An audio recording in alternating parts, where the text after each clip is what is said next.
यह सर्वविदित है कि यह इस कंपनी का 26वां वर्षगांठ है। यहाँ के सदस्यों ने मुझसे संपर्क किया था और मुझसे आग्रह भी किया था। इन्होंने मुझको बताया था कि 5:30 पर मेरा कार्यक्रम की शुरुआत होगी। तो चूंकि मेरे साथ कुछ समय का अभाव है, इसलिए मैंने कहा कि उस दिन तो मेरा कार्यक्रम पूर्व से निर्धारित है। मुझको 4 जगह जाना है। पहले तो भुटिया की सड़कों का उद्घाटन करना है। भुटिया के बाद आप गांव तक जाएंगे, उसके बाद फिर 3-4 गांव में मुझको भी जाना है। विलम्ब हुआ। मैंने इनको कहा था कि मैं 3-3:30 बजे के बीच में आ जाऊंगा, ताकि जितना कार्यक्रम को मैंने स्वीकृति दी है उस कार्यक्रम को मैं सम्मान दे सकूं, वहाँ पहुँचा सकूं। लेकिन जिस कार्यक्रम की शुरुआत मुझको करनी थी वो 1 बजे करनी थी। 2 बजे तक उन्होंने मुझको कॉल किया। जाने के बाद 2 घंटा और विलम्ब हुआ कार्यक्रम को संपन्न कराने में, इसलिए मुझको आने में विलम्ब हुआ, देर हुआ। मैं इसके लिए क्षमा प्रार्थी हूँ। उन कारणों का मैं उल्लेख करना नहीं चाहता हूँ जिन कारणों से मुझको विलम्ब हुआ है या देर हुई है। आगे चाची तो ही झगड़ा करेंगे तो अच्छा शांत रहे ना, तोरा गोद में तो और बच्चा तो झगड़ा करे जाएगी।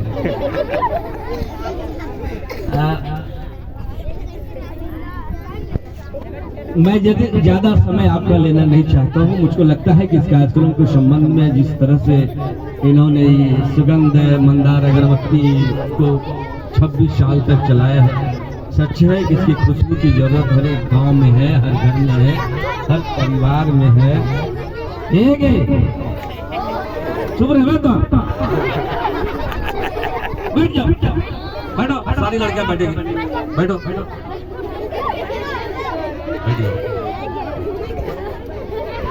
बैठो बैठो। जो अच्छी लड़की होगी, अच्छा विद्यार्थी को बैठ जाएगा, बैठो। जो खड़ा रहेगा समझ जाएगा कि बेवकूफ है। देखो तो सब होशियार समझ या शांत लो।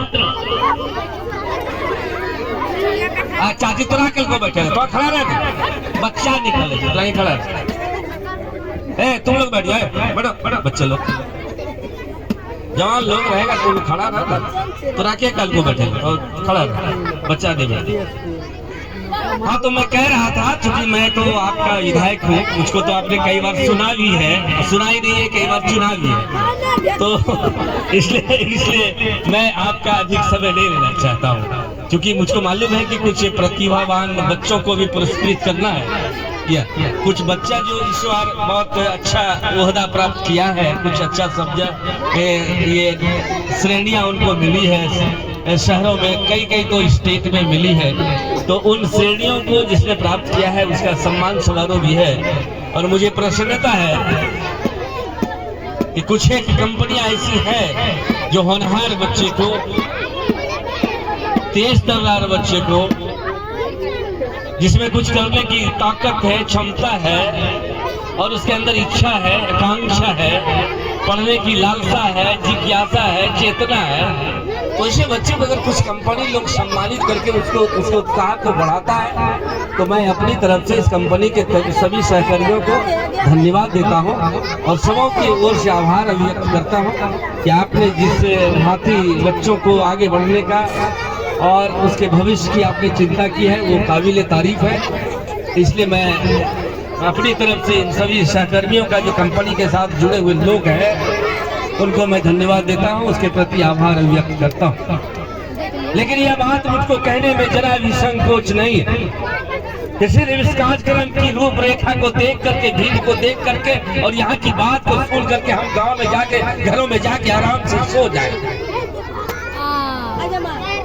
डॉक्टर भीमराव अम्बेडकर ने कहा था कि अगर गरीबी से निजात पाना चाहते हो और भुखमरी से मुक्ति पाना चाहते हो तो उसका एक ही हथियार है और उस हथियार का नाम है शिक्षा। शिक्षा के बगैर दुनिया की कोई ताकत नहीं है जो आपकी गरीबी को मिटा सकती है। और इसीलिए लालू यादव जो देश हिंदुस्तान का सबसे श्रेष्ठ नेता में से आज की तारीख में गिना जाता है, उन्होंने कहा था उन्होंने कहा ही नहीं था, उन्होंने नारा दिया था कि ए बकरी चलाने वालों, ए भैंस गाय चलाने वालों, ए सुअर चलाने वालों, पढ़ना लिखना सीखो। गाय कोई जादव, भैंस कोई जादव, सुअर कोई जादव, ऐसी कोई बात नहीं है। हर एक गरीब लोग 85% लोग बकरी, गाय, भैंस, सुअर ये आज की तारीख में भी पालता है, पोसता है। लालू यादव ने कहा था इससे कोई फर्क तुम्हारे जीवन में नहीं पड़ेगा। उन्होंने कहा था कि चाहे जहां भी हो तुम पढ़ना लिखना सीखो। उन्होंने मालूम है देश का, दुनिया का सबसे सर्वश्रेष्ठ नेता लालू यादव, जिसने दुनिया को सराहा और कहा कि बिहार में चरवाहा विद्यालय खोला गया है। दुनिया ने तारीफ की, लेकिन कुछ संभ्रांत लोग, कुछ शासक लोग, कुछ शोषक लोग, उन्होंने उपहास किया कि गरीबी मिटाने का इंतजाम लालू यादव करता है। लालू यादव ही एक ऐसा नेता हुआ जो बिहार के तमाम जगहों में, दीवारों में, चरवाहा विद्यालय के दीवारों में लिखवाया कि गैया बकरी चलती जाए, मुड़िया बेटी पढ़ती जाए। उसने दर्द भी अच्छा किया, उसके अंदर जो व्यथा थी, जो पीड़ा थी, लालू प्रसाद यादव जी के जहन में थी। उसने कहा कि गाय भी चलाओ बेटी, बकरी भी चलाओ, भैंस भी चलाओ, लेकिन पढ़ा। जो चरवाहा विद्यालय में कम से कम प्रेरणा तो जगतो, पढ़े के लालसा तो जगतो। जाओ बेटा पढ़ो, पढ़ो। गांधी ने नारा दिया था देश की आजादी के पहले 1942 में कि तुम और मैं, करो या मरो।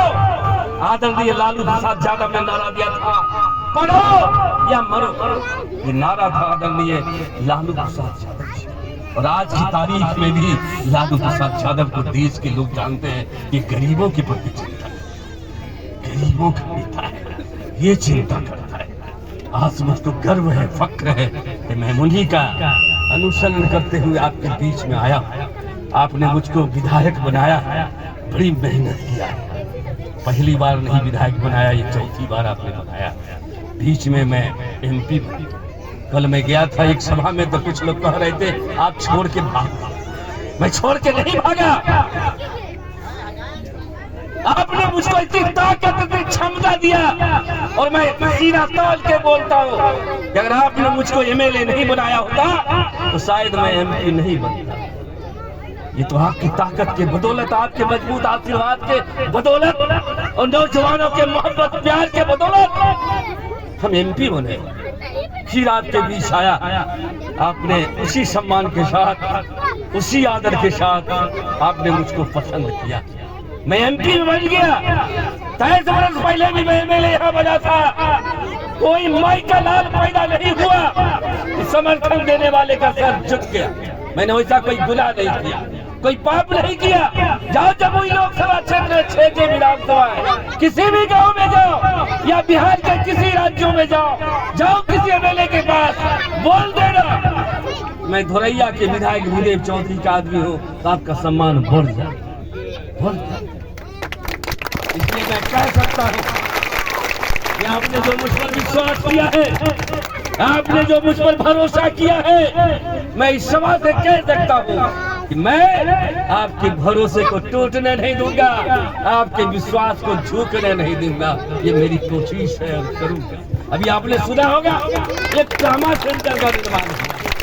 ट्रामा सेंटर अभी जोन में बनेगा, वो भागलपुर कमिश्नरी का इकलौता ट्रामा सेंटर होगा। अब जरा सोचो जरा बात को, वो बहुत बड़ी योजना है।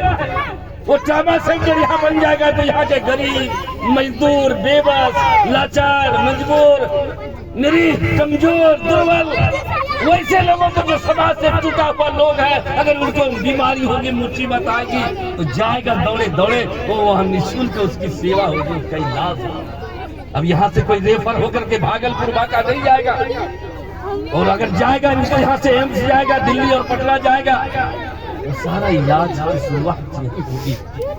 इसलिए मेरी कोशिश है, बड़ा बड़ा काम होना चाहिए और उसके लिए मैं प्रयत्नशील हूँ। इसलिए नौजवान साथी हमेशा खुश रहिए, तनाव में मत रहो, मुस्कुराते रहो, मुस्कुराते रहो। अरे ये हंसी और मुस्कुराहट क्या है? ये दिमाग की खुराक। आप मनहूस रहोगे, किसी से नहीं बोलोगे, मुख दर्शक बन के रहोगे तो आपकी समाज में पूछ कम हो जाएगी। इसलिए हंसते रहो, मुस्कुराते रहो, दूसरों को भी मुस्कुराने का मौका दो। ईश्वर क्या है? ईश्वर आज पूरे इलाके में दर्जनों जगह मैं भागवत में जा रहा हूँ। ईश्वर मैं तो तलाश रहा हूँ, ईश्वर कहाँ है? ईश्वर वो है ईश्वर, ये स्वर जो मेरे मुंह से निकल रहा है, जो वाणी, जो बात, जो विचार मेरे मुंह से निकल रहा है। आप कोशिश करो कि मेरे व्यवहार से, मेरे विचार से, मेरे चाल चलन से, मेरे हाव भाव से, मेरी बात से लोगों को कोई कष्ट नहीं हो, तो आपको ईश्वर की उपाधि से विभूषित करने में कोई विलंब नहीं। राम की पूजा क्यों होती? आज राम को भगवान क्यों कहते? क्या विशेषता थी राम में?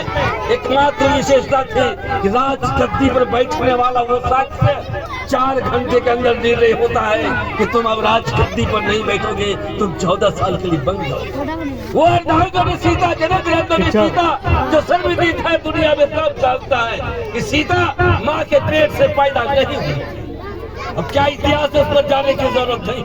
वो जनक नंदन सीता अभी तो महलों में आई ही, 4 घंटा पहले तो आई ही थी दुल्हन बन के। अभी तो महलों का कोना भी उसने नहीं देखा था, अभी तो सगे संबंधियों को सीता ने पहचाना भी नहीं था। 4 घंटे के अंदर डिसीजन हुआ, उनके पति बन जा रहे हैं। वो भी इतनी दिक्कत और मुसीबत हुई, मुसीबतें दिक्कतें तो होगी। अच्छे काम की शुरुआत करोगे तो विरोध, उपहास, मजाक सब होगा, लेकिन उपहास और मजाक और विरोध के चलते अच्छा काम रुक जाए पाप होगा। इसे विरोध, उपहास और मजाक को तिलांजलि देके अच्छे काम की शुरुआत करो। और ये दुनिया पसंद करती है कि जब अच्छे काम में अब सफल हो जाओगे तो वही उपहास करने वाला, वही विरोध करने वाला, वही मजाक करने वाला आपकी सफलता को देख के जिंदाबाद बोलेगा। इसे नौजवान साथी घबराने की जरूरत नहीं। लोग डूबते हैं, लोग डूबते हैं तो समंदर को दोष देते हैं।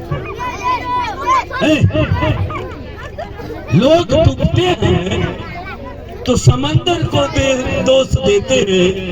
नसीब में दौलत नहीं होती तो मुकद्दर को दोष देते हैं। वाह वाह वाह, क्या बात। लोग डूबते हैं तो समंदर को दोष देते हैं। नसीब में दौलत नहीं मिलती तो मुकद्दर को दोष देते हैं। ये इंसानों संभल के चलो, खुद ठेस लगती है तो पत्थर को दोष देते हैं। इसलिए सावधान रहने की जरूरत है। ये देश अब राजनीतिक मंच है नहीं, इसलिए मैं राजनीतिक बातों की चर्चा करना नहीं चाहता हूँ। किसी दिन आऊंगा तो फिर राजनीतिक बातें ही होगी। आज बात होगी सामाजिक, पारिवारिक, धार्मिक, आध्यात्मिक और जीवन शैली में किस तरह बच्चों को आगे बढ़ाना है, उसके प्रति चिंता हो रही है। यह चिंता बिल्कुल चिंतनीय है, चिंतन मनन लायक है। इसलिए समाज से मैं अपील करना चाहता हूँ कि इसके माध्यम से जो ये कार्यक्रम आयोजित है, इसकी सफलता और विफलता आपके जिम्मे है, आपके कंधे पर है। आपके द्वारा ही यह सफलता और विफलता का सर्टिफिकेट इनको मिल सकता है। हम आप तमाम लोगों से अपील करना चाहते हैं कि कार्यक्रम अभी कुछ देर तक और चलेगा, उस कार्यक्रम का भरपूर आनंद लीजिए। बहुत बहुत धन्यवाद।